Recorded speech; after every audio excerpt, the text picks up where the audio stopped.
is a separate section that I didn't cover. But I thought covering a different topic, a topic related to ethics, would be much beneficial for you since that part was not covered, right? So uh, ethics related to writing and also as well as research, right? So I will be covering that session today, therefore. But if anyone, you guys can go through the slides of thematic analysis, and then at the end of that particular slide set, and you can let me know if you have any questions. And yeah, before we move into this research ethics, there are few slides that I would like to cover in the previous lesson, which is this qualitative research um, related to the mixed method, right? Related to this mixed method research. And the other one is I have uploaded uh, three assignments, right? So you guys had one submission yesterday, right? And today I have added three more submissions. But I know that Chamika informed me like some of you it is difficult to submit. But don't worry, like you can submit this assignment until I think end of January. I have I mean I configured uh, so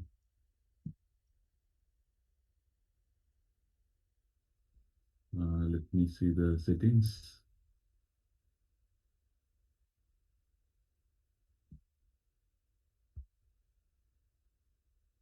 Yeah, cutoff date is 1st January, but I will change it to 31st January. So you can submit it. You can take more time and submit it until 31st January if in case you cannot submit it, right? and um, and then the assignment 4, if you go through the assignment 4, yeah, let's have a quick look at what are these assignments. Uh, so all the assignments, let me,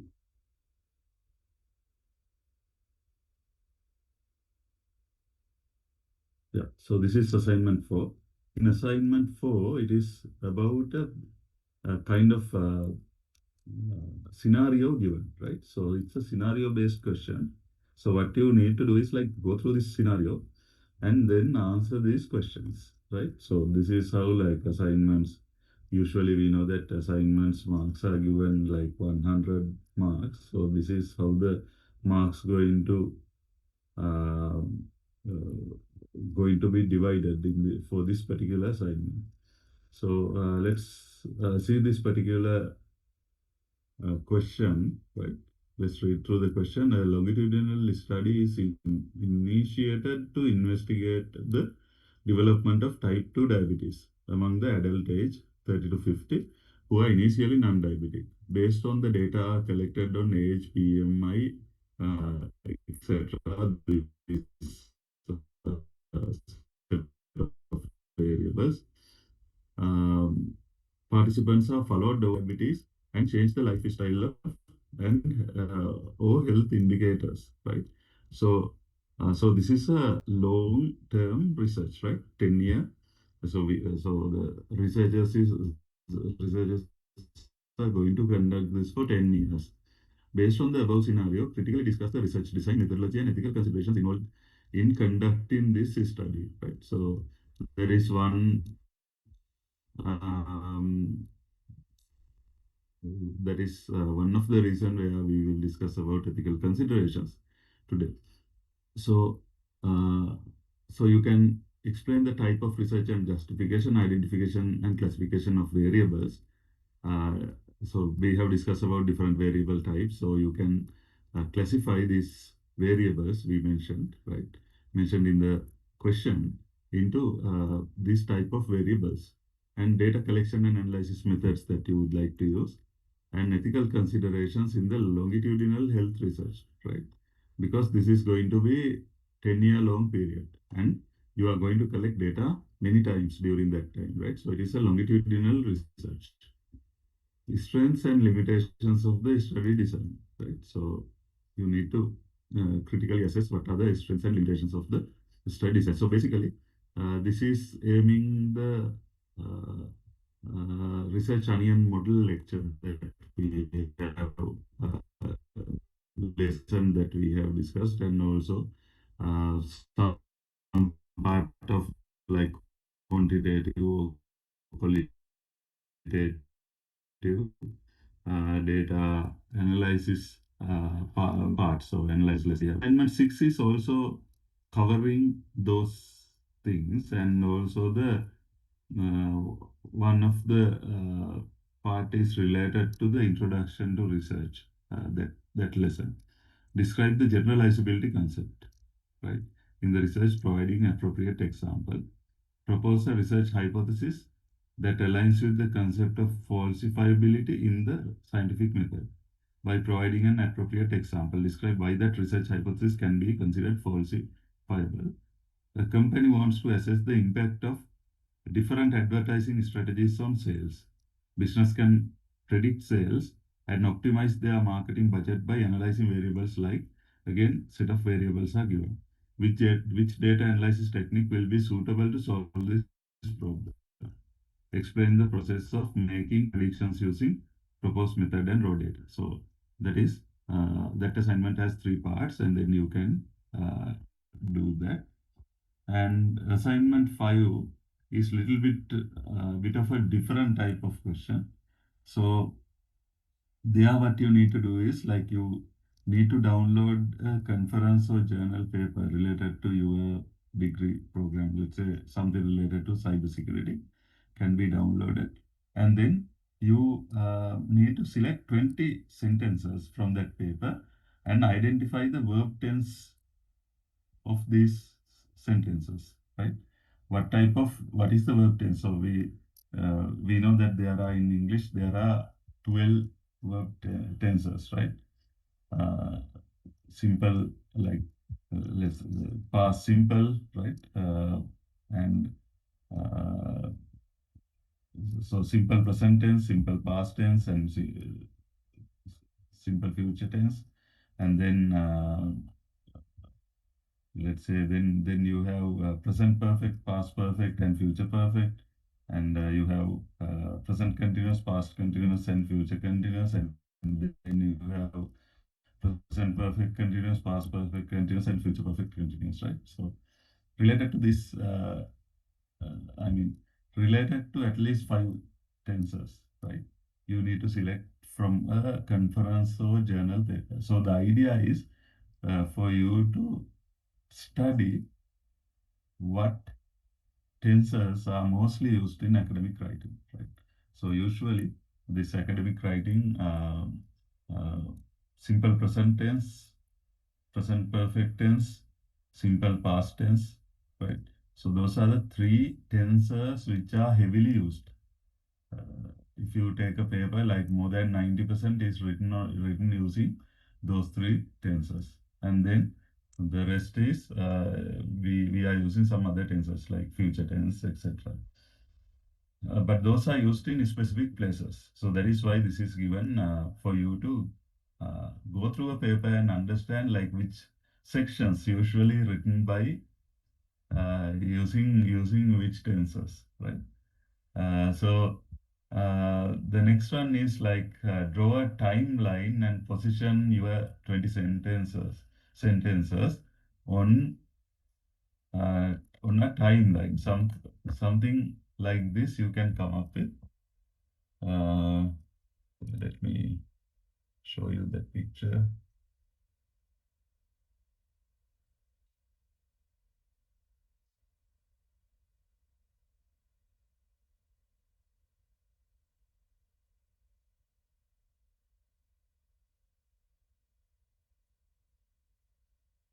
So basically you can download. This is the picture.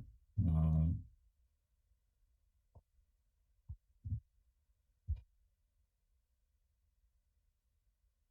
So you can download and save to your computer. And basically, you can create this kind of timeline, or you can have a number for the particular sentence, and you can show where it is, where that particular sentence should be located. So past, and this is present, and this is future, right? So where that particular sentences belongs, right? So, for example, in an experiment, it is probably certain sentences like you are discussing about something happened in the past and then present, that's something that you wanted to do in future, right? So in that case, like you can see, like some sentences are belongs to past and some sentences are belongs to present and some are belongs to future, but then some are like past perfect, right? You have started that thing in the past and then you have finished it in the past. Some are like belongs to present perfect. You have started it in the past and continuing it to the present moment. Oh, you have recently completed it, but its results of that action is really useful or valid for today, right? So then we are using present perfect. These kind of cases, right? You can you can study, right? You can study and you can show it, um, show it. So this is a actually a learning exercise as well, uh, about the verb tenses, right? So I will upload another helpful material that can be, um, yeah, that can be, I mean, I have some slide set that I am using for like using these different tenses, right? When I conduct this my undergraduate lectures, I am doing the 12 verb tenses for them to give a understanding. But at your level, I think it is conducting that as listen his pointers, because you guys are masters students and then you have a very good knowledge on how to use these tensors, and you guys are working for many years, so it's nothing new to you, right? But just to give you guidance, I will upload those slides as well, so you can go through it and do this assignment if necessary, right? So anyway, I will upload that particular um, support material into the assignment link by tonight. So those are the assignments. Those are the assignments that I have added. Any questions? If you have any questions regarding those, please ask.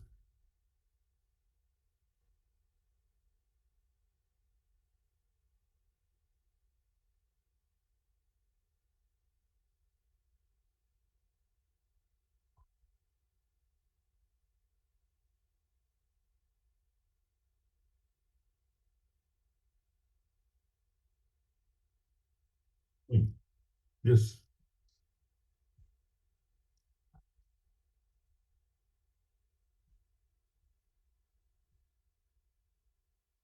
Yeah, so yes, it is required. But if you, I mean, maybe it is difficult for you to timeline the entire sentence, because in research papers usually we can see long sentences. So what you can do is like you can uh, uh, um, place the numbers, sentences, right? So what you do is like these 20 sentences you can list, and then you can place number one. Let's say number one is related to past perfect continuous, so you can add number one here, right? Like that. Another sentence you have past related to past perfect continuous. Let's say sentence number 19, so you can add a comma and you can put as number 19, like that. So just put the numbers.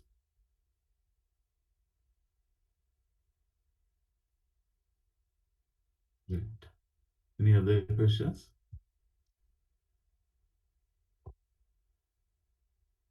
And do you receive your, did you receive your um, exam timetables?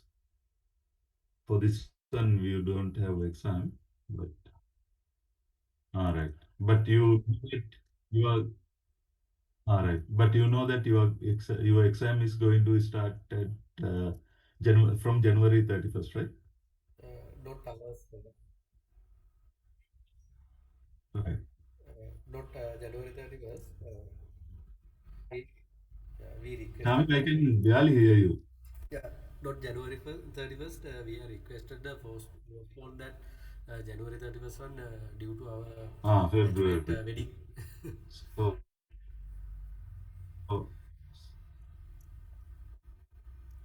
right. Yeah, I saw that later. Okay, okay. I saw that letter in the post and February. So in that case, February 14th, right, will be your I think February 14th due to there's a February 7th also big exam or something.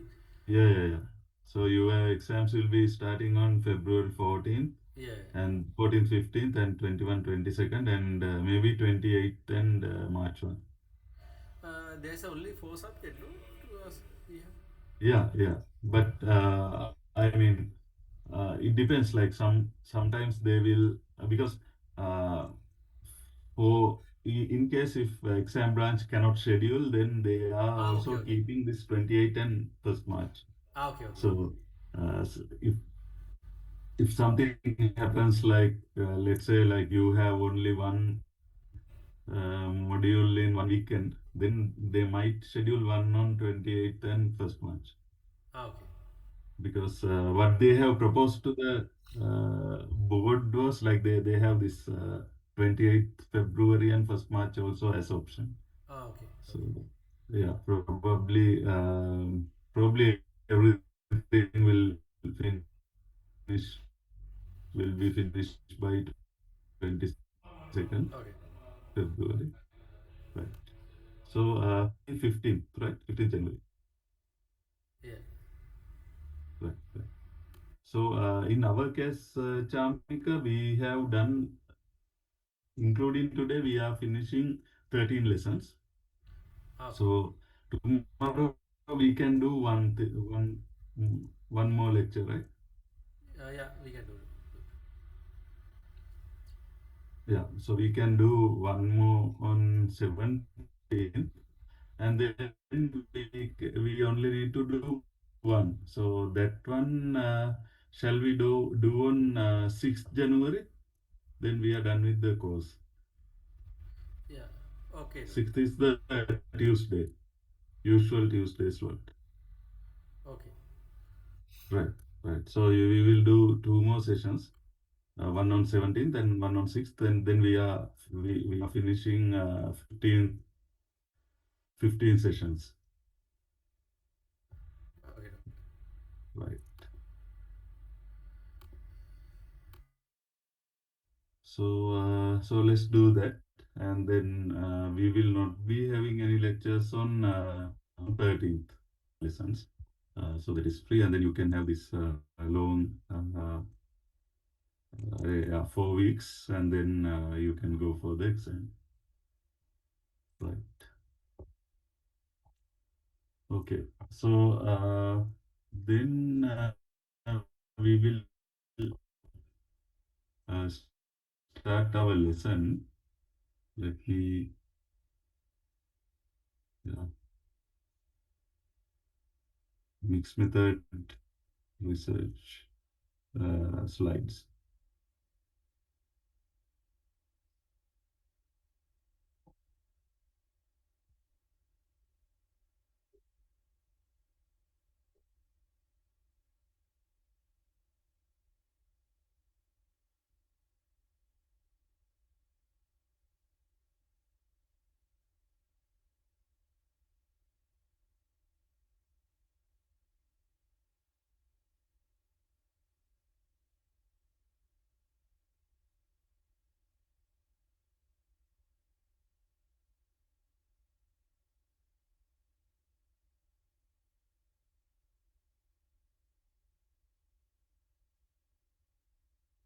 Right.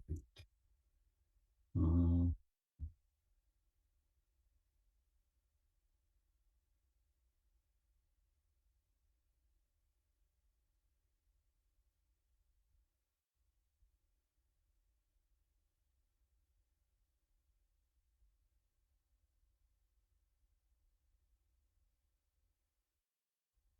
right. So, what we are going to do today is like, as I mentioned to you before, I will, since I would like to cover some ethics related topics, uh, I will I will skip that thematic analysis slides because we have discussed about these coding techniques previously. So I will skip this part two slides set, right? Thematic analysis and narrative analysis. Understand these things, and in case if you guys one day if you guys want to do thematic analysis, right? If you have questions, please contact me anytime so I can help you with that. Uh, Basically, when you are reading this set of slides, you can understand it, how to do that, and narrative analysis. And narrative analysis is like not very frequently used in qualitative data analysis. But with the basics we have covered with discussing coding techniques. Um, so that is why I am not covering this uh,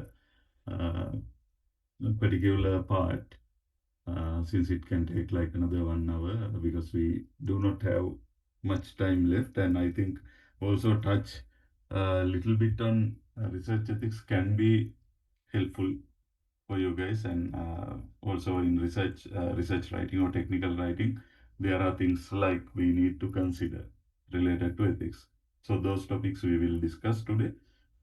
But before that, I would like to go through this small part of mixed method research, few slides, and then after that, we will jump into the research ethics uh, slide set. So this is like this particular slides you can find at the end of the qualitative data analysis lecture slides. And so there we have a very small explanation on mixed method research, which means when you want to collect both quantitative and qualitative data, right? Uh, we are we are calling it as mixed method research, right? So our research, um, so our methodological choice is mixed method, right? So if you can remember that research onion model, the third layer is about the methodological choice, whether we are doing quantitative, qualitative, or mixed method, right? And so mixed method research, the main thing is our data collections. When we collect data in research, we collect both quantitative and qualitative data. So qualitative data, we know that we are asking open-ended questions most of the time. For example, if you are doing an interview, you ask questions and participants give you answers, right? Quantitative research, we are asking close-ended questions. We ask questions, but we also give the answer options. Option A, B, C, D, right? And then like multiple choice question paper. So the person or the respondent will select one, or we will give a rating or matrix type question where to disagree, right? A scale. So let's say least to the most, like let's say starting from like one and uh, the most is seven, right? So between one to seven, which one you will rate, right? So it's a rating or matrix type questions we can ask. So all are close-ended questions. And to research questions or hypothesis in mixed method research, right? Both forms can appear. And we analyze both forms of data, both qualitative and quantitative data. So qualitative data, we will use qualitative data analysis techniques that we discussed last week. Quantitative data, we will use quantitative data analysis techniques that we discussed the week, I mean, two lessons before. And we will do rigorous data analysis. So examples, we will collect data from adequate sample and different sources of information, especially for this qualitative part, because qualitative part we try to collect data on many possible sources, if possible, because what we need to do is like we in qualitative, when we collect qualitative data, we need to understand about the problem fully, right? We want to study the full picture of the problem. So we collect everything and we try to analyze. And quantitative, it is not like that. It is focused. It is focused and just uh, collect data uh, on what we really looking at, right? So, but we will collect it from many people, right?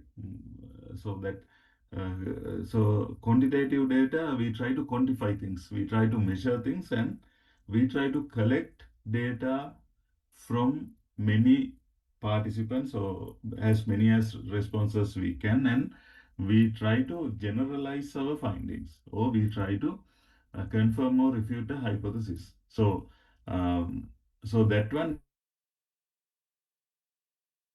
we need to ask close-ended questions.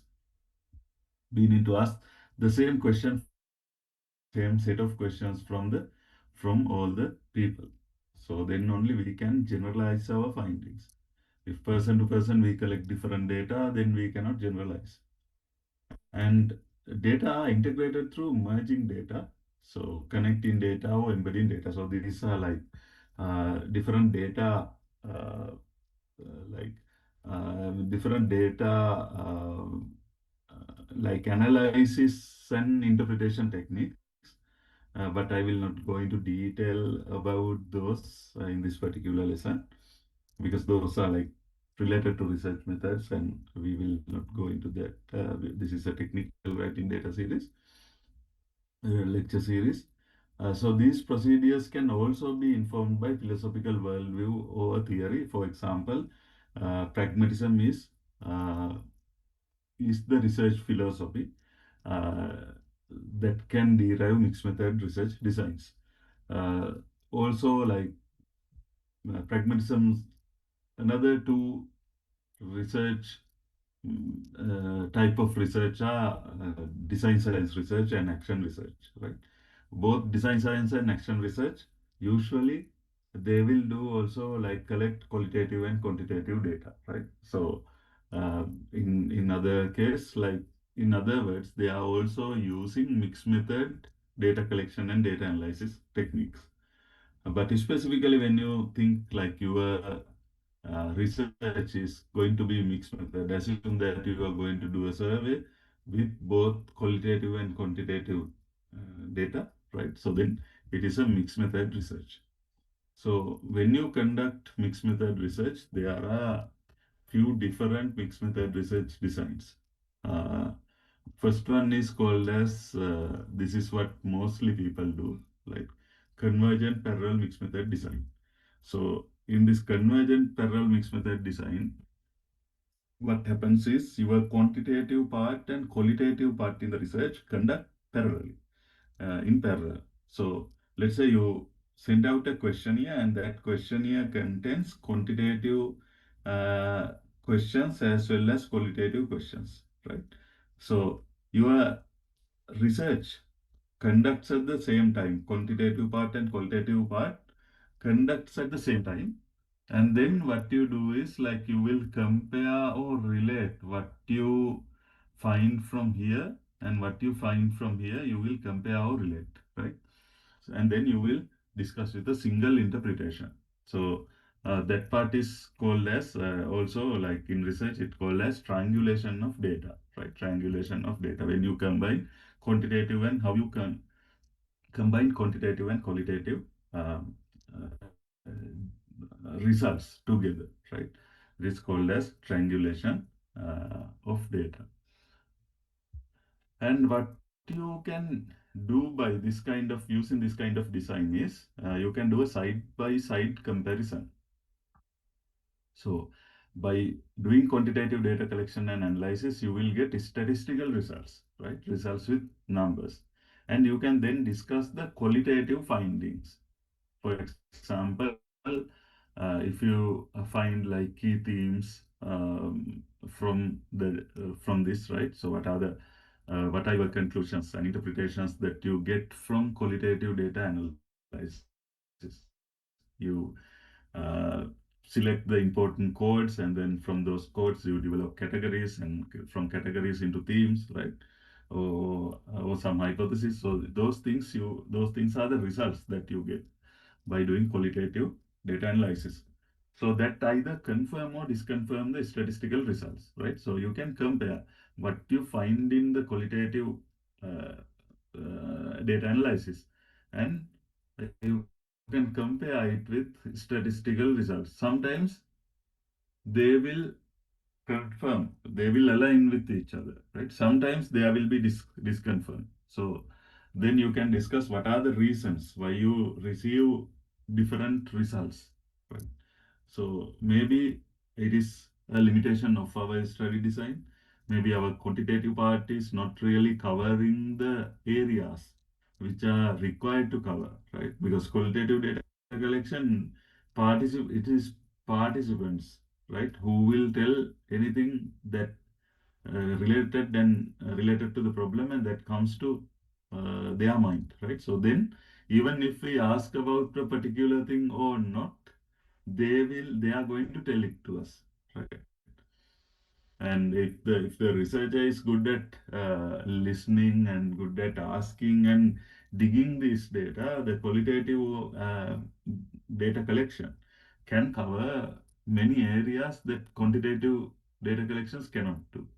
But what quantitative data collection can do is uh, it can collect many responses. So you can easily collect quantitative responses from quite a lot of participants, right?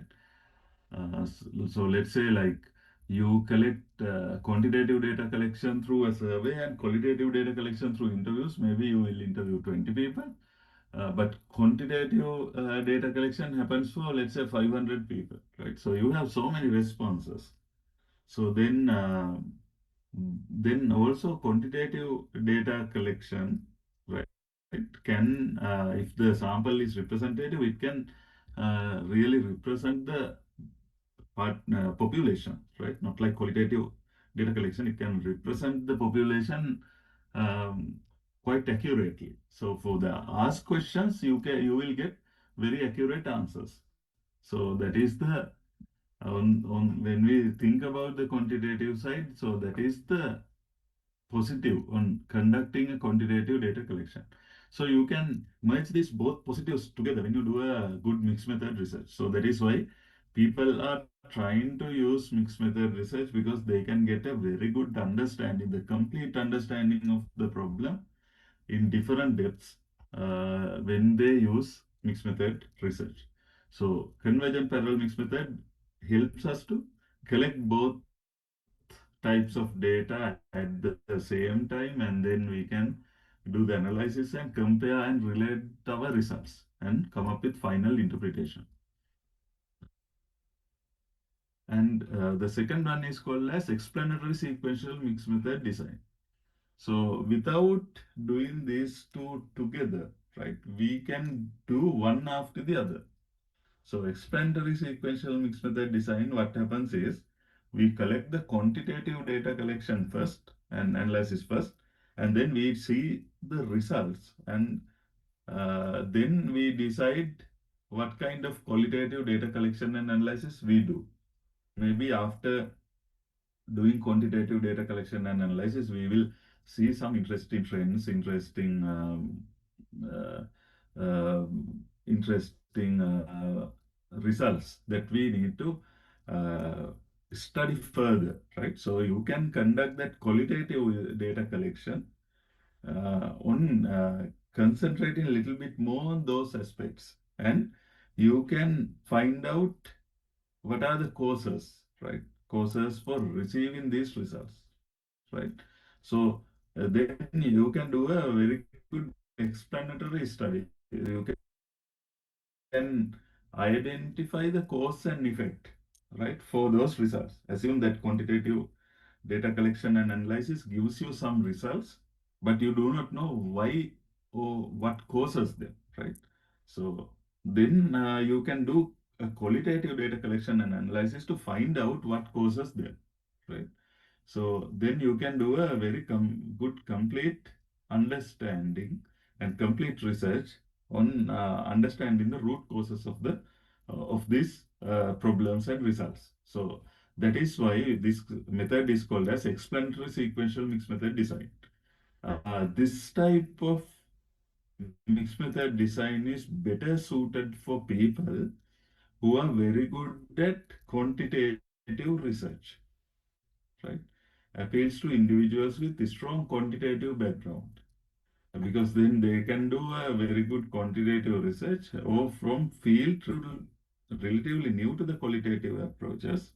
So then you can do a very, I mean, planned study on a certain to cover certain parts of the problem, right? So quantitative data collection and analysis covers most of the part, but then qualitative data collection analysis, you can, if you do not, if you are new to the qualitative approaches, then you can do that uh, on a specific parts in the research.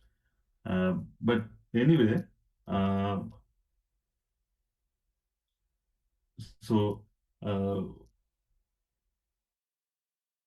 so what happens is, let's say you will conduct a quantitative data collection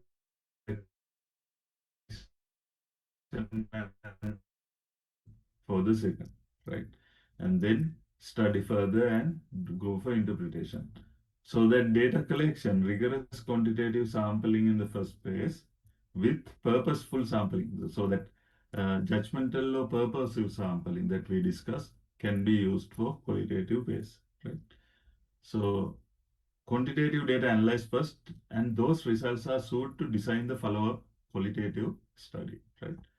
So when you report in data, first quantitative and qualitative results revealed, then discuss in the discussion section the root causes, right? Cause and effects.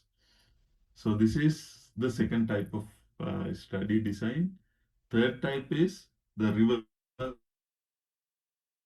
of that.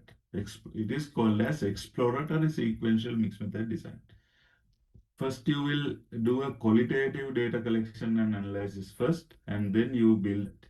So this is helpful when you are exploring, right? Exploring a particular research area, right? So you will first do a qualitative part, right? So the strategy is to develop better measurements with a specific sample of populations and see if the data from few individuals in qualitative phase can be generalized to a larger sample of population, right? So you collect a specific, study a specific sample using a qualitative study, and then using that findings, you will build a quantitative data collection and analysis, quantitative study for a much more generalized sample population. And then you will do a data collection and do interpretation. First, collect focus group data. This is example, right? Focus group discussions, and then analyze results and develop an instrument. Develop a questionnaire, for example, based on the results, and then administer it to a sample of population, right? So you come up with a questionnaire, and then you will get a sample, big sample of population and do the study, right? So it's like also like it is like you conduct a uh, like conduct an initial study on something, some kind of topic, and then you analyze the findings, so using qualitative, I mean, qualitative data collection and analysis, and then you develop uh, quantitative data collection and analysis design or protocol uh, to collect more a sample of population and try to generalize your findings. So when you are reporting the data, you will first report the qualitative data results and then go for the generalized results from quantitative data collection and analysis. So this is exploratory sequential mixed method design. These are the like top three kind of mixed method designs used in the field. But apart from that, there are some other methods: embedded mixed method design, transformative mixed method design, multi-phase mixed method design. Like that, there are several mixed method designs are there.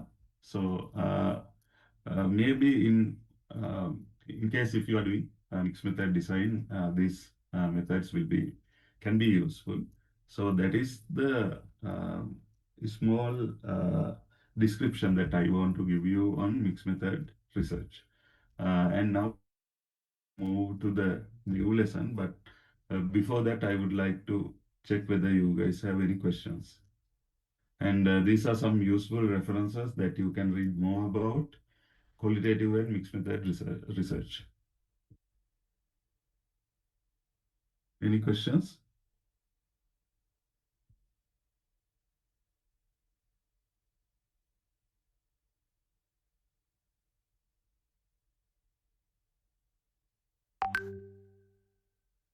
Right, right. Thank you.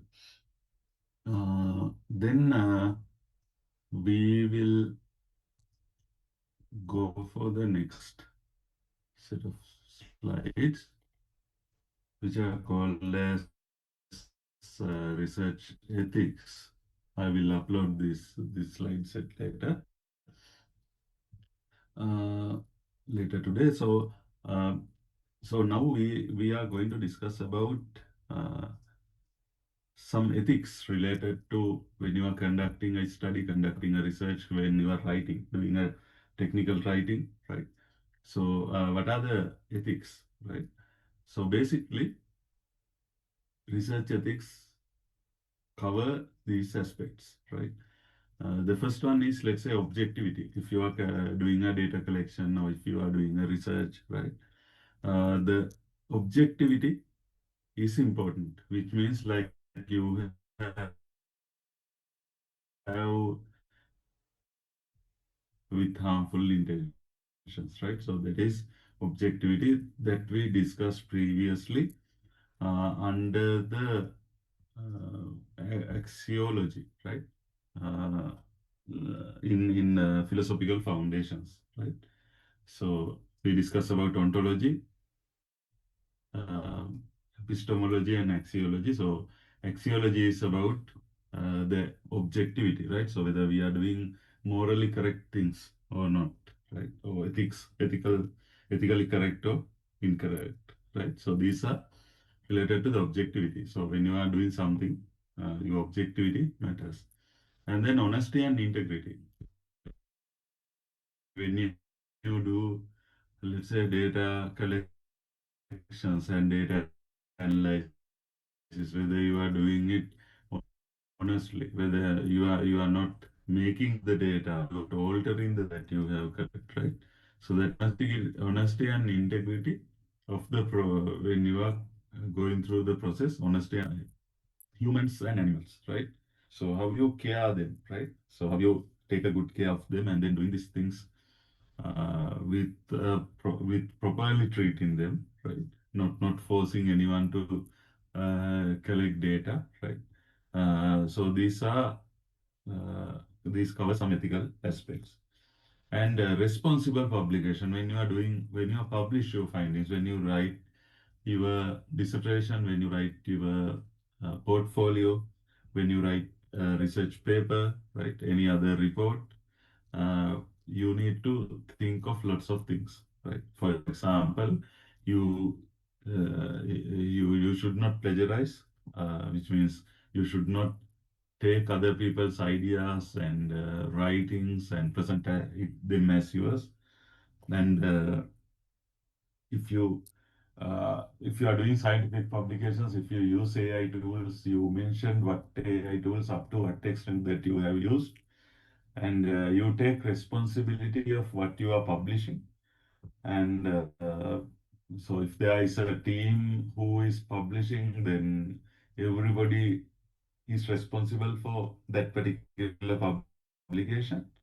After publishing, like if there are if other people who reads that, right, find some limitations and start criticizing, and start to say like it is a fake research, right? If you are author, you cannot say like no, no, I don't know, it's my other co-authors write that part. We cannot say that, right? And confidentiality. Uh, in your collected data, if you have some kind of confidential parts, confidential, for example, that confidential data that can affect the privacy and security of people, right? So then this confidentiality of data that you collect, how you keep them securely and private man, and how you and who can view those data, and how you are planning to destroy those data. So these are related to that. And the respecting the copyright and intellectual property rights. So certain materials that we refer, certain software or certain algorithms that we are going to use in data collections and data analysis have copyrights and intellectual property rights. So we need to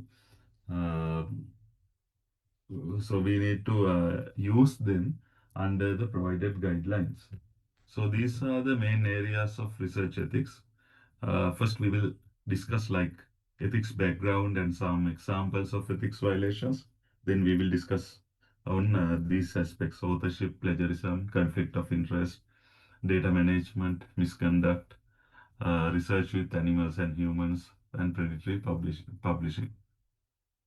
So we have lots of things to discuss. Therefore, I will go through certain slides quite quickly because this is like 2.5 hour lecture that I'm going to fit into like let's say 1.5 hours. So 1 hour and 15 minutes, right? Today. So ethics related discussions begins with Second World War. You know about this Nazi concentration camps. Many people have died because of the very dangerous experiments conducted by these Nazi doctors, right? So those days, like these German doctors conducted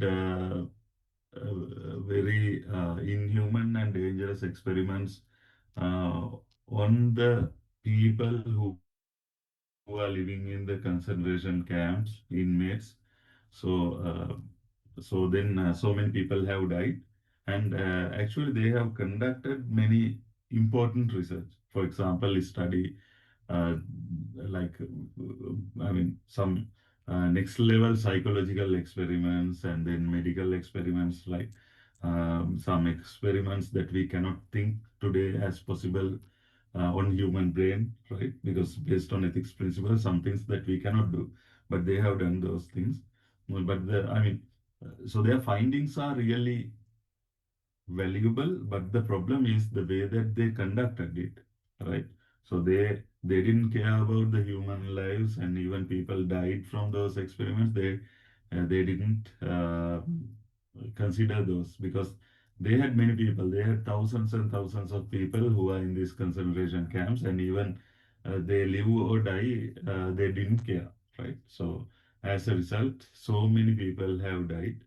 And after the World War, people and researchers have discussed actually how dangerous this approach, and how quickly humans can be eliminated if we continue on this approach. Because if we use that tradition, what happens is usually, uh, let's assume that there are some countries like who has good ethical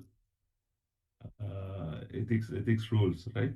So they cannot conduct those experiments on those countries. So they go to another country which do not have strong ethics policies, right? And you can buy people for experiments, right? So and then you will go there and I mean somebody can go there and conduct these experiments and people can die, right? So uh, so then researchers have discussed we should stop this, right? We should stop these loopholes and we should come up with some kind of policy that can be applied to the whole world.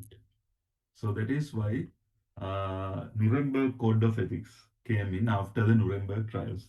So Nuremberg trials was the place where uh, these Nazi doctors and military officials went to this special court and got prosecuted for what they have done. And Nuremberg Code of Ethics came in to give some kind of guidelines to the researchers. So it says the number one, first is the most important ethics principle that maybe you know that, maybe you do not know. You cannot get any participant unless they voluntarily consent to participate in your research, right, or your data collection. So all the participation must be voluntary. It is not like because of the money that you pay them or you force them to come to your research, right? It's not that your boss asks them to fill up the questions, and it's not the lecturer ask you when you are studying in the class, and then if you ask uh, like if you ask uh, if the lecturer asks students to fill up and complete everyone complete this questionnaire, right? So then it doesn't work like that, right? So only if you are voluntarily like to participate, then you do, and then if you are not like to participate, then that option you have, right? So research aims should contribute to the good of the society. So there should be good objectivity there. Research must be based on sound theory and prior animal testing. And you cannot really go for human testing, let's say new drugs, right? Medicine. You cannot test on humans before you need to go for prior animal testing. And you need to show that it is safe for animals, right? And research must avoid unnecessary physical and mental suffering. And no research projects can go forward where serious injury or death are potential outcomes. And the degree of this is also important. The degree of risk taken with the research participants cannot exceed the anticipated benefits. Sometimes we have to do risky projects, right? For example, in COVID-19 time, the requirement was to come up with a uh, come up with a vaccine, right? That can fight against COVID-19. So there was a risk, like uh, so only limited studies conducted, and then uh, it was released to the world.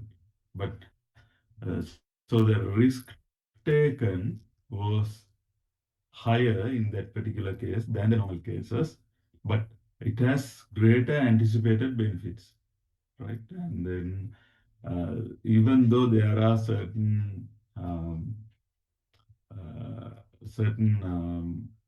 like certain problems that scientists now find related to those vaccinations in long-term studies, like longitudinal studies, uh, it delivers greater benefits for the humankind, right? So it really helps to reduce the number of infections and reduce the severity of these complications of COVID-19.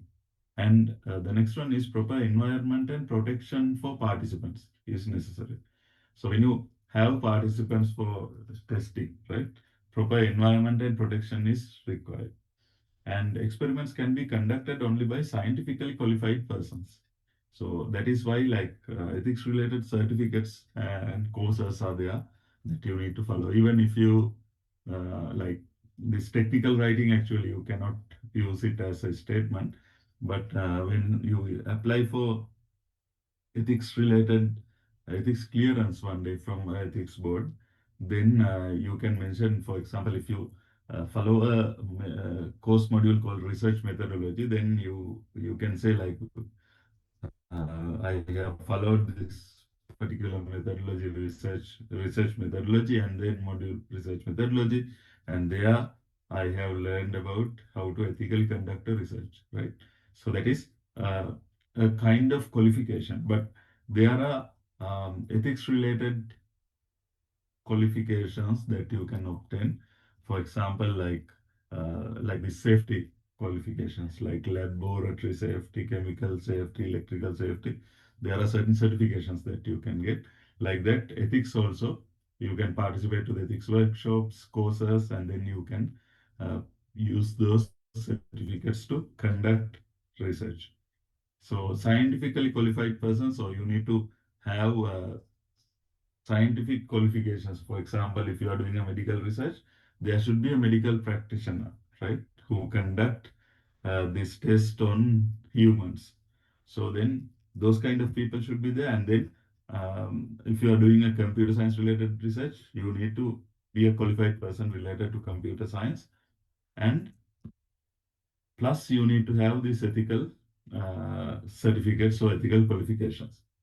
So human subjects must be allowed to discontinue their participation at any time. If the participant don't like, then you need to allow the participant to discontinue at any time. And scientists must be prepared to terminate the experiment if there is a cause to believe that continuation will be harmful or result in injury or death for people. Right. So that thing is there. And then 1964, Helsinki Declaration, which further strengthened the um, research related to human subjects, right? And basically, that suggests us to have obtained consent from a research participants, right? So that's where this is where these consent forms came in, and also rules concerning research with children and mentally incompetent persons. So how you need to get this consent? So you need to children, for example, you need to get the consent from children as well as the guardian, right? So like that there were different rules came in, and then also it says like a certain research, specifically this medical research, right? And or if you are doing some kind of user studies, um, uh, then you need to get full ethics approval, right? So in my research, for example, I'm a HCI researcher, more HCI, human in computer interaction researcher, and then we are developing some assistive interfaces for, let's say, elderly children and also people who are having some diseases. So then after development, we need to go through some kind of testing, right? So then we need to get full ethical approval because, for example, sometimes our participants are students who cannot hear, students who cannot see, right? Blind or deaf people. So then we need to get the ethics approval, full ethics approval, right? So like that, you need to review your research from an independent board and get the clearance. So this ethics board is independent board which do not contain people who are doing the research. So that independent board from the usually it is in every institute there is ethics board. All the universities have ethics board. So we need to submit our ethics application to it and get the clearance to conduct our research. But usual computer science research that you conduct, if it does not involve humans and if it does not pose any risk to the humans, right? The risk is minimum, still you can go ahead without a full ethics approval. Right. Then we will discuss about little bit in uh, previous and modern cases where ethics were not followed always. So this is one very good example is still owns UK is like this Tuskegee experiment, which is called as the infamous syphilis study. So what happens there is like 1932, by 1930s, there was no treatment for syphilis, right? So we know that syphilis is a sexually transmitted disease, and there were no treatment for syphilis. And then Chinese doctors started an experiment where they wanted to test certain treatments for syphilis.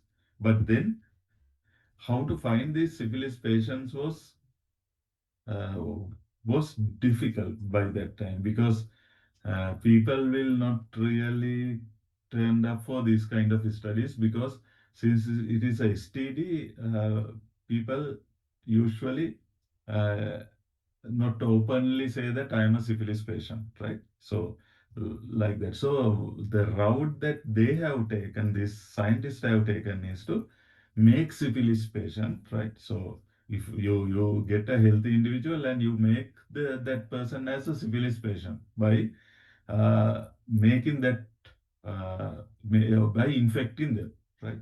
So they have enrolled 600 African American people. So we know that African Americans came to America as slaves, right? Later they got same kind of treatment and kind of independence, right?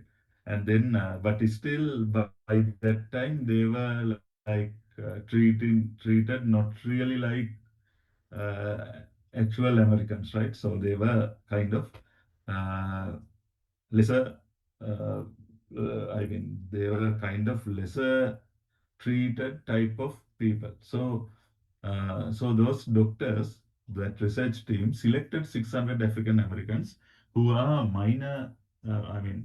mining workers. So there is a small mining town called Tuskegee, and then they went there and chosen 600 African Americans, and so they uh, need a control group and treatment group, right? Control group is 201 people, healthy people, and 399 healthy people were chosen, and they were infected with syphilis, right? Later. So I'm not sure the method they have used, maybe using an injection with uh, this particular virus or the germ, right? Or bacteria it causes, and then somehow they make this 399 as into syphilis patients. So project stopped around 1972 after leaking the information about this project starting from 1950s. First in 1950s there was a journalist find out about this thing, and he wrote a lengthy article describing the misconduct of this on these people. So then, but still, this research was not stopped, and it was continued for about another 15 years. And in 1972, it was even after this Helsinki Declaration, like 8 years after Helsinki Declaration, it only managed to stop. By that time, 28 participants from these 399, right? Because 201 are not infected. 399, 28 participants had perished from syphilis.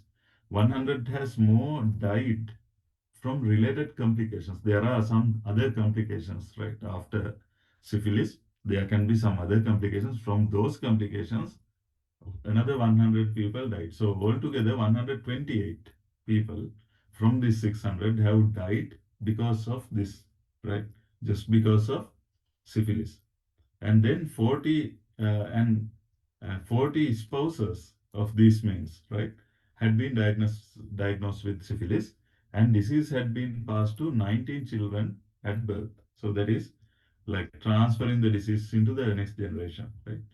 So this creates a big black mark in US history, and because of that, even today, Black Americans are not trusting the US healthcare system.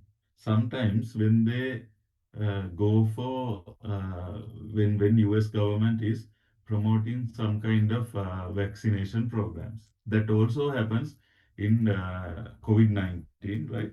So when US government wants everyone to take the medicine, that black community was quite of suspicious, right? They didn't want to get the vaccine.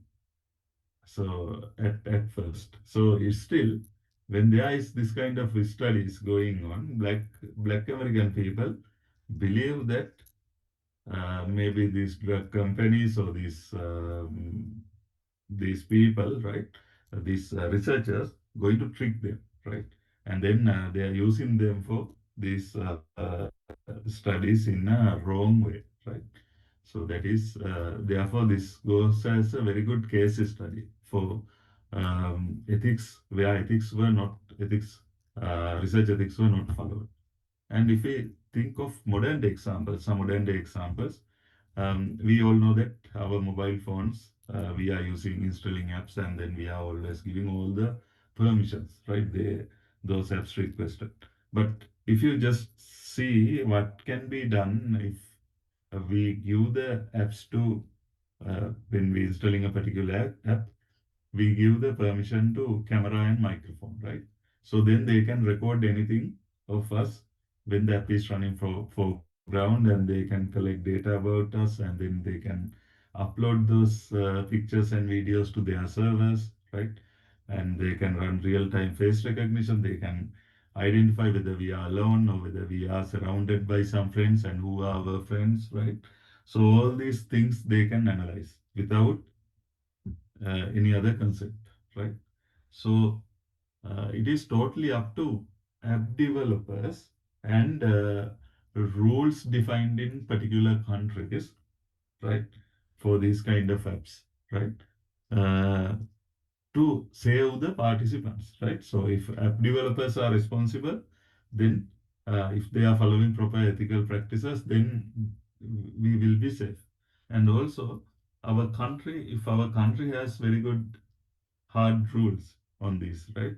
Then we will be also safe.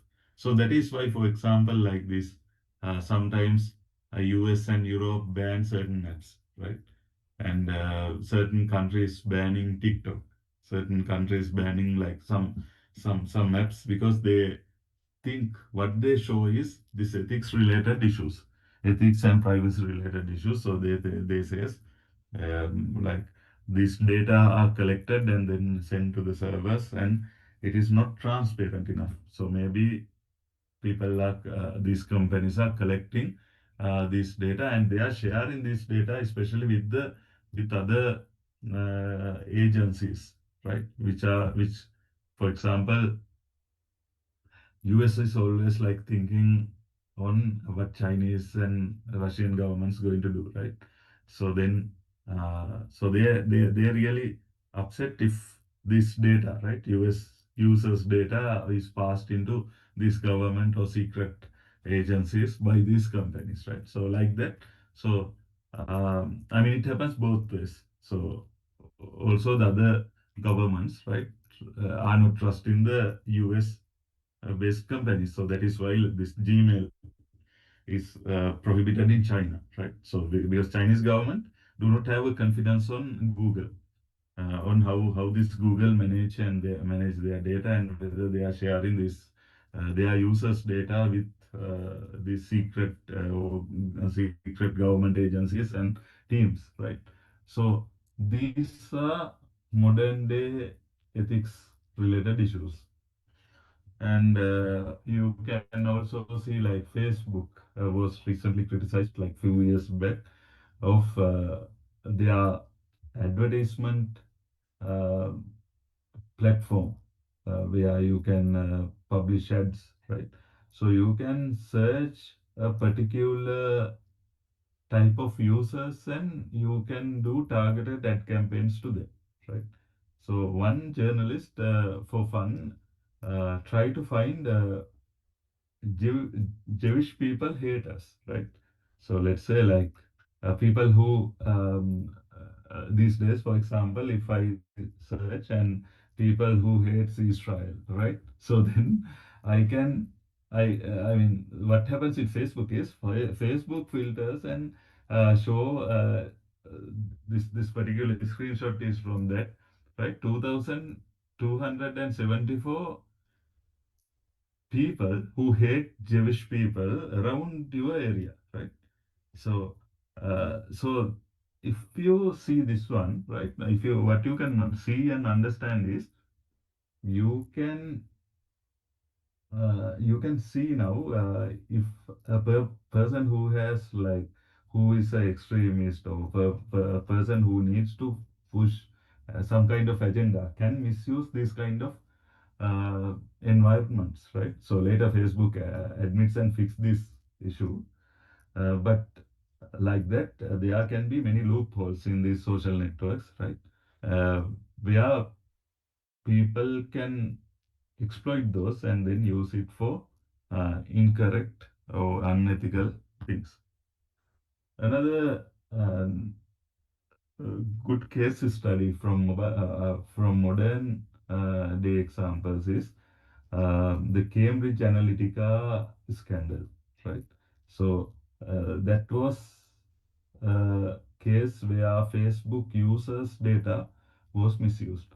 So what happens is there was a researcher uh, who uh, who has completed some kind of personality data questionnaire and then uh, as a Facebook app, right? So you if you can remember like 10 years before, these Facebook apps were very I mean apps inside the Facebook, right, was very like very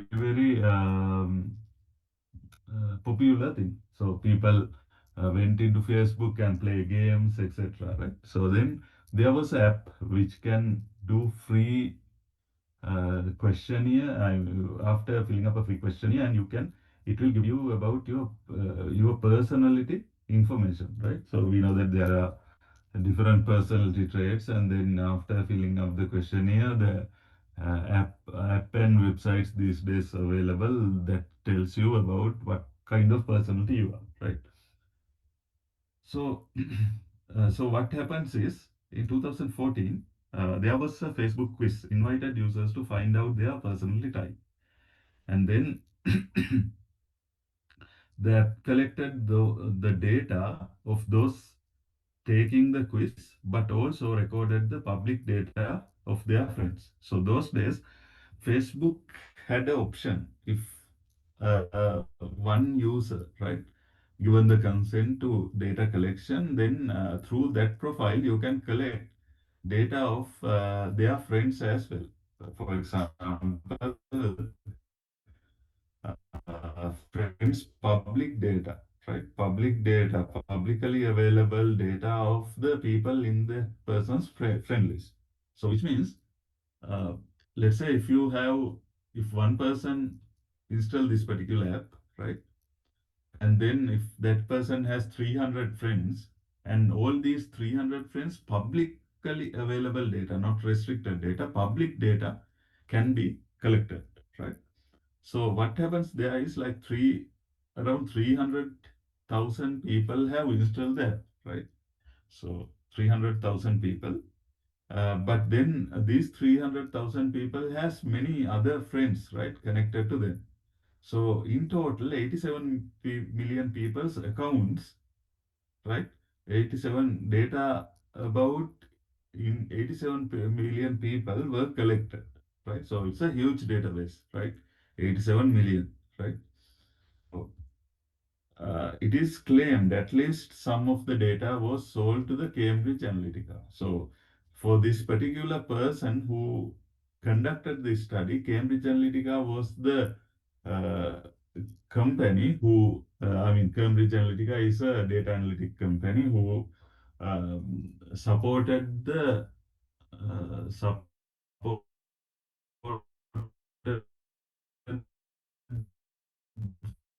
for like this 87 million people.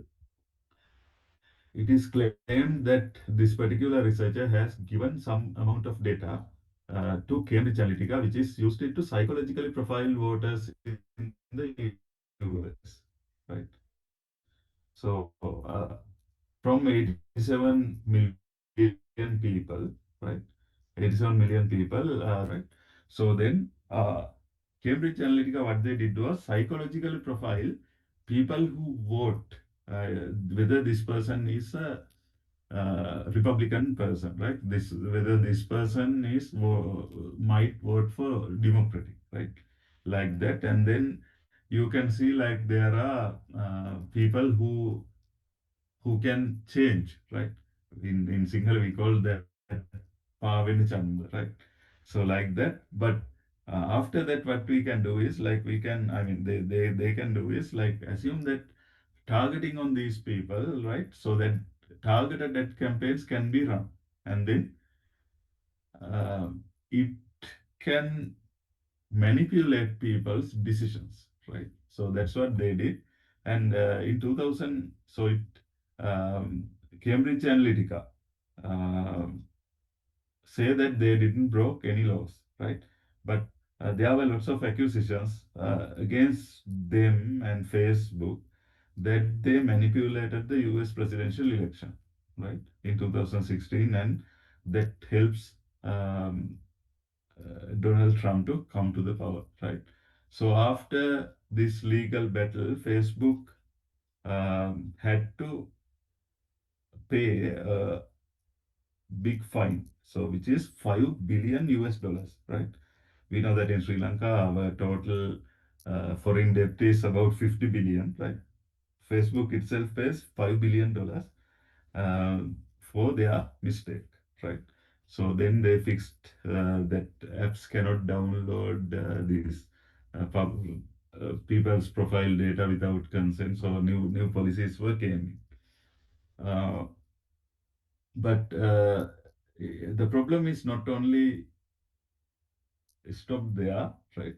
Cambridge Analytica was blamed for changing. Doing this, they helped certain election campaigns in certain countries, right? Uh, all around the world, right? So they were blamed those days for manipulating the results. And Sri Lanka was one country that time, right? And Sri Lanka in 2015 presidential election, as I remember, Cambridge Analytica helped one party, right? And we can see 2015 presidential election, the uh, difference of the votes were only 400,000 between the first two candidates, right? So that Cambridge Analytica incident, not only US presidential election, it is blamed for few elections, including the Sri Lankan presidential election. So you can see the data can be misused, right? So that is another example from modern day. And now we will discuss like when you get humans and animals for your studies, what needs to be considered. So all research involving humans needs to be respectfully um, respectful deal with, right? And all subjects you should give informed consent. What is informed consent? Which means you need to provide information about what you are doing, what is your research, why you are doing it, right? And what are the potential risk, and if something goes, whom you can complain, where you get this ethical approval, right? So all of this, and who are the researchers, so all this information needs to be given to the participant. Usually you print it and give it to the participant so participant can uh, have it, and participant is asked to read those before participating in the research. And what is this consent part? So consent part is where you give a small form which is called as consent form, and their participant uh, fill up their personal details and then say that they are participating in this study based 100% uh, based on voluntary. It is a voluntary participation, right? So they confirm that they are voluntarily participating this study, right? So you keep that consent form with you, right? So if anything arises in later, you can show that this person has participated voluntarily in my research. And also, you need to, if the participant wants to quit from this study, you need to allow that participant to quit from the study. So that being informed, providing information, you need to, so the participants needs to understand the research procedure. So what kind of research procedure and its purpose, risk, anticipated benefits, alternative procedures, and statements of offering the subject to opportunity to ask questions and to withdraw at any time from the study. So this is called as the informed consent, right? Informed consent. So you sometimes your participant cannot give the written consent. Assume that there is a person who cannot write or who cannot see, right? So in that case, you can get the verbal consent. But verbal consent, if you are taking verbal consent, if you are filling up these research ethics applications, you need to state that we are taking verbal consent. And research with animals, if you take animals, right? So you want to protect them, you need to create a good environment from them, for them, right? So you need to give a proper human treatment to these animals as well. Um, and uh, so you need to ensure the privacy and confidentiality of the collected data, right? Um, Even if your subject is participant is not aware that these are an issue. And you need to balance the risk to the subject and the benefit to the society. As I stated previously, uh, there are there can be issues, right? There can be issues with balancing the risk. Like there can be issues with certain studies, but if it provides greater benefits to the society, you can go ahead and take the risk, but it needs to be approved by ethics board. And if you are taking any minority groups, right, people who are like in protected communities, or women, children, mentally impaired people, financial disadvantaged people, because somebody can give lots of money and take them for experiments, and prisoners, the deceased and employees, right, those who may not benefit themselves. So those kind of people, right, uh, you need to uh, you need to take more caution, and you need to make sure that you are providing the justice to this kind of people, because these kind of people, for example, like let's say you get so they do not have a option, right? So they do not have option. Let's say if somebody like that is what happens in this Nuremberg incident, right? Incidents. So like during this World War II, people who are living in these Nazi concentration camps were taken and given for the scientific experiments as subjects. So they didn't have any rights to say no, right? So even if they like or dislike, they have to participate. Otherwise, um, they have to pay more consequences. So like that, you need to think of people who do not have the proper voice, right?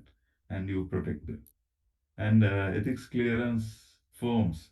If if you think that one day if you are conducting a research and if you want to get ethical clearance, right? UCSC has a link and download the forms and get more information and you can start the process. Right. So now we will discuss about the topic of data management. Uh, Data management means when you collect data, how you manage data in ethical manner, right? Ethical and truthful collection of reliable data in a way that does not harm or injure some, not data manipulation, not change in the data, right? And you people without injuring someone, even if it is not physical injury, sometimes you can create certain test, right? Questionnaires to questionnaires or data collection, so experiments in a way that people are stressed out, right? So like that. Uh, so whether you are balancing those things, and sometimes uh, objective of the study is to make people stress, right? Psychology related experiments. So I have conducted couple of experiments like that, and then went through a very difficult ethics approval process during that time, right? So we did like pain related experiments couple of times. So in that case, like let's say people who has this chronic neck uh, and back injuries, right? Chronic neck and back pain. So then we have conducted some studies with them, and then we had to go for a longer ethics approval process. And ownership and responsibility of collected data. So who owns the data collected and who has the responsibility where you store and how you securely keep those data from other parties, I mean, not providing access or sharing with other parties, retaining data and sharing access to collected data with colleagues and the public, right? So you have to do it in responsible manner. If you are sharing it to public, you have to remove all this personally identifiable data. And you can ask these questions when you doing data management, who is in charge of data, right? So usual setup, the principal investigator is the person who responsible for data collection and storing, right? So it can be your supervisor, right? Principal investigator usually at university level is the supervisor. And if you are not attached to any institute, then it should be the person who is lead in the research. And how will be the data collected, whether what kind of channels, right? And whether you are doing ethical data collection, will there be identifiable information within the data? How will this be rectified, right? And whether there are identifiable information, how will data be stored, what privacy and protection issues will result from this method of storage, right? So you can store data electronically, paper, right? Or some kind of raw format, right? Or you can encrypt this data and store, right? So like that, like what level of privacy and protection you have, who will ensure that no data were excluded from final results, right? So whether you have done delete or added incorrect data or modify this data, right? So whether you can ensure the accuracy of results, how long after the project is over, data will be kept. So after the project, usually you are supposed to delete the data and keep the results with you. So, or you need to delete the personally identifiable data and then keep the raw data, right? So, do that. Usually in our research, we when that needs ethics approval, we keep the data for 2 years or 3 years, and then we delete the raw data, and then we will have some maybe we will keep the deleting this deployable data. We had data set, and we have the risks that we obtained. Uh, right. So then we will discuss about this misconduct related things. So misconduct misconduct contains three things. Academic misconduct. Probably you have heard this word, academic misconduct. So it discuss about fabrication, falsification. What is fabrication? Fabrication means you make it 150, and you think that okay, from this 250, I will create another 50 records, right? So you can have 100.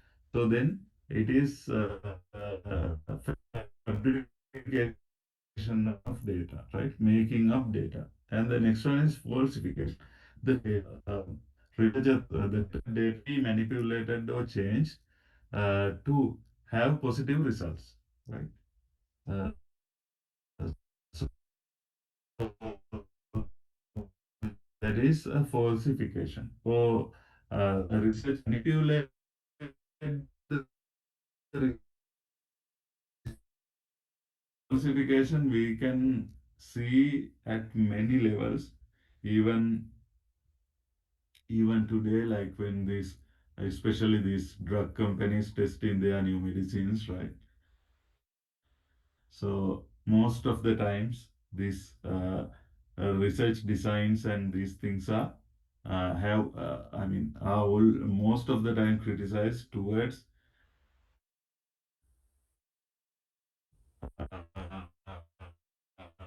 manipulating of research materials, study designs to get the about that I can read a book called Bad Palm.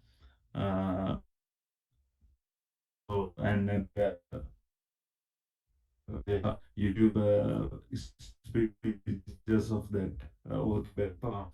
So then you can see that pharmaceutical created designs and then how those were resulted hundreds of people to die all around the world. Because they were not really tested, right? Not really tested. And uh, in the studies they have given, I mean, they have obtained positive results, right? They have showed it and get the green light to go ahead with selling those drugs. But then actually after several years, those some of those medicines were find out like those are actually cause for killing these patients, right? So there are many cases like that. So you can read that book and you can understand, you can get some more insights from them. And the next one is plagiarism. So plagiarism is directly related to our technical writing. So we discussed about this before.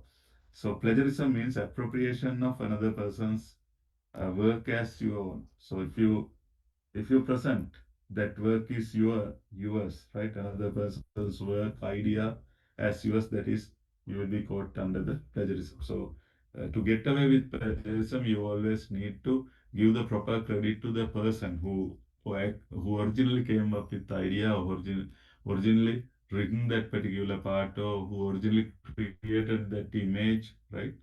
Or video, right? So those things um, you need to always cite and get the, if necessary, to get a permission, you need to get the permission and you need to use it in your materials. And authorship, when you are writing a research paper and publish, right? So some people who helped your research, but who are not significant, done significant part in your research, you need to add them into acknowledgement. Who people who did a significant contribution, you need to add the co-authorship, right? So in research papers, you can see many authors. So those are people who did a significant contribution to the research. So usually co-authors are expected to conduct the research, help on the writing of the research paper, and approving the final submission. Why this approving final submission means, like before the final submission happens to the journal or conference, everyone needs to read and approve on what is in this paper, right? So assume that you have incorrect results, right? And then after submission and publication, people start to use this paper, and then they are going to use your results into their research. And sometimes this other research, when conducted, it identifies that that the paper that they have used, right, is contains incorrect results. So then when many people starting to criticize those journals and conferences, they usually remove those papers. So they are called as retracted papers. So these retracted papers are basically black marks for any academic. So any academic, and let's say um, if there is a lecturer who conduct a research and publish a paper, right? And then when they apply for a further, like um, let's say further positions, like higher positions, right? So in the interview, so when they are applying for another job, academic job, they ask whether you have any retracted papers, right? So if they have retracted papers, means they have done academic misconduct, right? So then usually they were not selected to the selected for the positions. So because of that, this is very serious, right? So very serious thing. So everybody needs to approve the final submission, and everybody is responsible on the publication, right? So other people cannot say like, oh, we do not know, and so we cannot take the responsibility. We cannot do that in research publications. So plagiarism, we just mentioned that it is that we are trying to let the reader that believe that another person's ideas, thoughts, pictures, theories, words, or stories as we did or as our own things, right? So this is inevitable unless sources are carefully cited and acknowledged. So if you cite and acknowledge those sources, then you you have you can get away with that, right? So, and also this is related to integrity, ethics, and trustworthiness of the researcher, right? And plagiarism is considered as a illegal and punishable act, equivalent to stealing it from original author. So that is why, like when you upload dissertations, assignments, right? Sometimes it goes through this plagiarism checking, and then if your similarity is more than some amount of percentage, universities usually not consider that as a proper submission, right?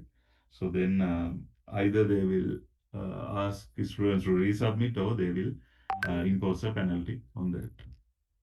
Um, so plagiarism intentionally is not a prerequisite. No ignorance and excuse. So we cannot ignore or we cannot excuse the plagiarism uh, because we have already done this particular wrongdoing. Plagiarism does not need to be verbatim paraphrasing, right? So it should not. I mean, it is not like uh, verbatim. So which means like word to word similar contents. We are still not checking previous days, like when I was doing my PhD, then our university considered plagiarism as like when you have six consecutive words, like the other document, original document, then you are caught for plagiarism. Then before our PhD, there's like, I mean, I'm telling about this time period between 2009 and 2014, but even before that, it was considered as like nine consecutive words, verbatim paraphrasing. But these days, it is not just that. It is about the idea, and then it is even if your contents have like similar structure, but not verbatim paraphrasing, still you can get into trouble. If, for example, if you have seen this Turnitin reports, right? So even two or three consecutive words, they can still detect, right? So, like two or three words here and there, they don't care. But let's assume that you get a paragraph and modify, right? Just by use synonyms like that, then still they can track. And you need to cite, you need to provide uh, citations to these uh, contents that you have taken from other materials. So that's how you can get rid of plagiarism. And the other thing is you do proper paraphrasing. Paraphrasing, right? So you need to paraphrase and you need to cite. So quoting another person's actual words, either oral or written, is required. So I mean, if it is required for your writing, so you need to add them under quotations or double quotations, and then you need to add the citation and paraphrasing another person's words. Sometimes another person's words or written or oral things you will paraphrase, but paraphrasing is not enough. Still, you need to, because that particular idea or writing belongs to that person, that idea. So therefore, you need to add a citation using another person's idea, opinion, or theory. So if it is a theory, opinion, or idea, again, citation required. Borrowing facts, statistics, sometimes we are taking tables, images, right? Other materials, you need a citation. Also, always use quotation marks, right? So quotation marks, if you take the same exact words, if you are using someone else's words verbatim, right? So you need to use quotations and then citation. You cannot plagiarize from your own publications, right? And that is called as the self-plagiarism. So that is something that comes like starting from 2010, 12, right? So when we were doing PhDs, actually it was not very serious. So those days actually we had these conferences and journals. For example, if the conference and journal is held by the same organization, right? So then they actually invited papers, the good conference papers, to be extended into a journal paper. So you can have like 50% same things or 60% same contents or 40% same contents, and you add another 60%, 40%, right, new contents, and you can publish. So I also have these kind of publications that I did initial stages of my career. So those days it was normal, but then the field became more and more strict, and then now it is considered as self-plagiarism, and you cannot plagiarize contents from your own publications, right? So uh, so that is I mean so that is no, that is highly discouraged now. And you that is why, like, usually journal papers these days encourage only original articles. So if you previously published that particular research in a conference, and if you do not have like at least 70-80% new contents, maybe you can have some kind of base research at conference, but then you need to have lots of contributions than earlier to accept a journal paper, right? And you need to always cite that conference paper, and so then only you can publish. So you need to paraphrase, right? You cannot have even that 20% or 30%, you cannot have the same writing write up. So you need to paraphrase, and you need to have at least 70-80% new things, new contributions, in order to publish your next paper. So so you cannot paraphrase from your own publications. So this is like a trend during last 10 years, last 12 years. This was a trend, and today those are not anymore accepted plagiarism from your own publications. And redundant publication, this is very dangerous, another form of unethical behavior. For example, like you do duplicate publication, same title or same, just the title is different, but paper contains the same things. So this is, I mean, this is like, this is considered as uh, a plagiarism, right? So it is far more dangerous. So usually you will get a black mark with redundant publications. So so authors needs to withdraw in case of they made simultaneous submissions. So you are encouraged to do single submission and wait for the review. And if it is not accepted, you address the reviews and submit to another place. So in that case, you can avoid this redundant publication issue. And the next one is conflict of interest. So this is another part that we try to discuss. Conflict of interest means like you will use your position or power or your current job role um, to get some kind of personal interest, right? Assume that you are heading some kind of organization, right? And then you are getting some kind of personal benefits if you are by some helping another person to get a service rendered by this particular organization, right? So um, these kind of things are related to conflict of interest. And let's say, I mean, in Sri Lanka, it is conflict of interest usually happens right everywhere, but these are not ethical behaviors. Sometimes, sometimes like you can see like the positions at certain officers, right? People are using or misusing them to give benefits to their own relatives, right? And friends, right? Sometimes people can cut the queue if they have somebody known in that particular office, right? In a hospital, right? So these are conflict of interest. So you use the power, position, or your capability to bypass the normal route, and or you are getting benefits from other people in a wrong way, right? So these are called as conflict of interest, and but based on the law, this conflict of interest is illegal in most of the cases. So then we will talk about publishing ethics, one more concept related to predatory publishers, right? Predatory publishers. So regarding the predatory publishers, I will also discuss in detail when we are discussing the last lesson about publishing your research or publishing research papers.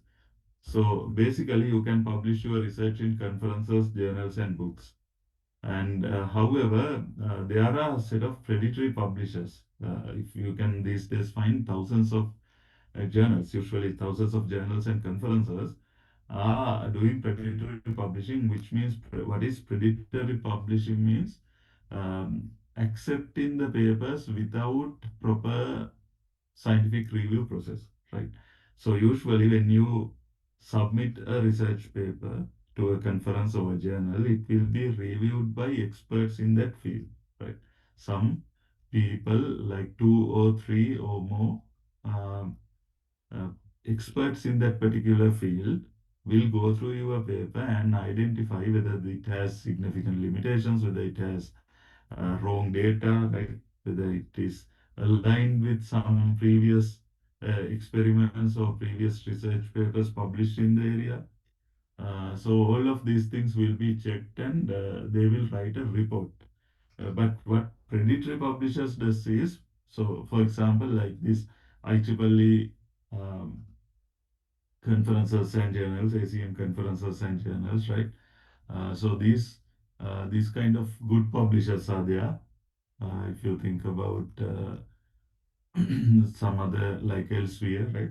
So usually these publishers maintains a good quality review processes. So they try to make the conferences and journals high quality, right?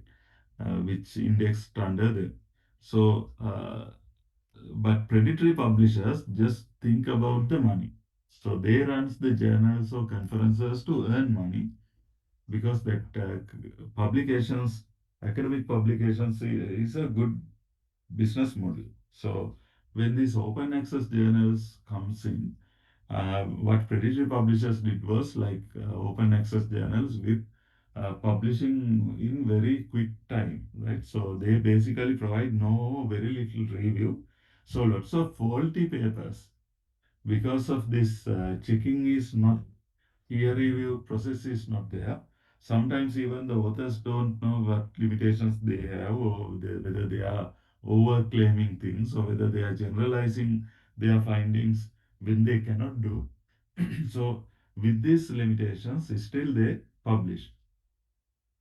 So without these reviews, and then uh, these predatory publishers, on the other hand, they uh, collect lots of money by doing that. Usually 500, 1,000 to $1,000 or even more uh, are requested by these predatory publishers. So researchers will pay money and publish, but they are not publishing in quality journals and conferences. So they can, so ultimately these papers will not be considered when you are applying for like promotions or academic promotions, especially if people are in academics. So predatory publications will not be counted. So then these are uh, useless, right? So because of that, you need to avoid as far as possible from predatory publishers. If you one day if you're publishing, you can discuss with your supervisor because they have a good understanding of what are the predatory publishers. So who are the predatory publishers? So you can one place that you can go for is bearslist.net, and then you can have a list of journals and conferences which are listed as predatory. So I will quickly show one. If you if you just search Bears list, and then you can go to this link, and you can see the list of predatory publishers and the journals. And if you go to their website, I mean, go to this predatory publishers listed predatory publishers, right? So these are the publishers. So you can see like there are thousands of names listed, right? So there are so many predatory publishers around, and for let's say this one, right? Society of Engineering, Science and Technology, CST in India. So if you go there, they might have set of journals and conferences they run, and they're useless to uh, publish uh, publish research in these places. So since it is loading and you do not have much time, I will go here. So uh, So, what are the signs of a fake conference or fake journal? That common signs that you can find is like after you submit the paper, you will not get any peer review report, or you will not get a detailed peer review report. So then it is a very good sign of fake conference or fake journal.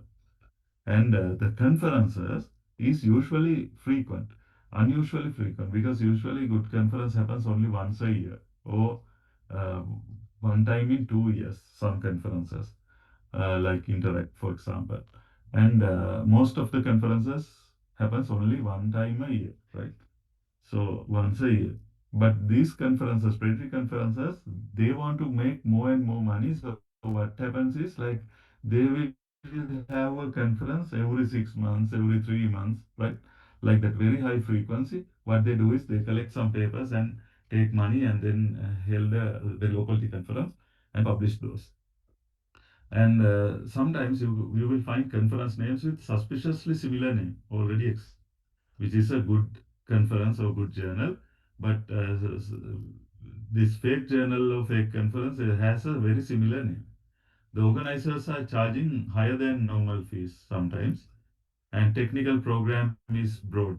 So usually conferences are aligns into some kind of theme. Let's say IEEE virtual reality conference, right?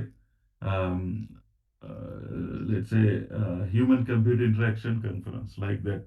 So, uh, but if you have an international conference of electronics, electrical, computer science, right? So it's a very broad theme, right? So you these kind of broad themes are usually a sign of fake conferences.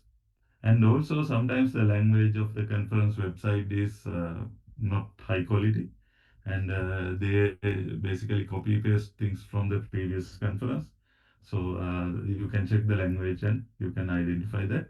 And organizers' contact details are missing usually. Only you can see the conference secretary details, and there are some people who are listed as sometimes some professors listed as conference committee or journal committee or like let's say journal editorial board, right?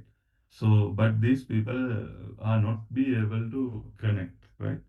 So contacted, their contact details are missing. So these are like signs of fake conferences and journals.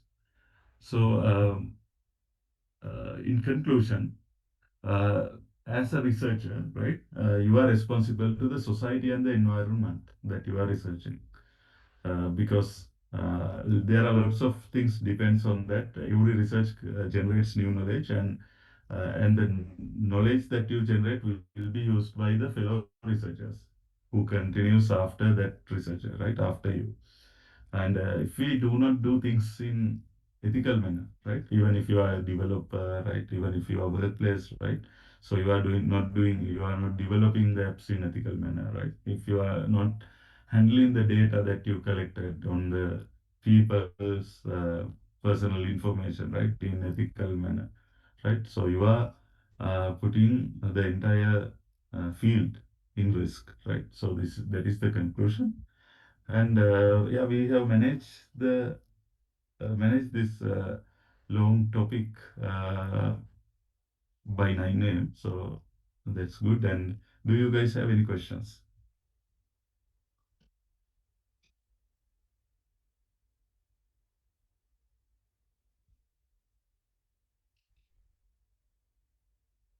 Any questions?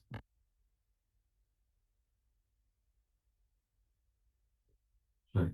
Thank you. So if you do not have any questions, let's wind up the session for today. And tomorrow we will also conduct another lecture.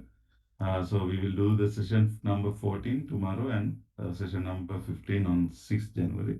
And we will finish this lecture series. So tomorrow I would like to discuss about writing dissertations or writing these long reports. So please be connected with that. Then we will conduct the last lecture about the research publications in January, right, in the new year. Right. Thank you for your presence, and let's meet tomorrow uh, again. Good night, everyone. Thank you, sir. Good night. Thank you, sir. Thank you, sir. Good night.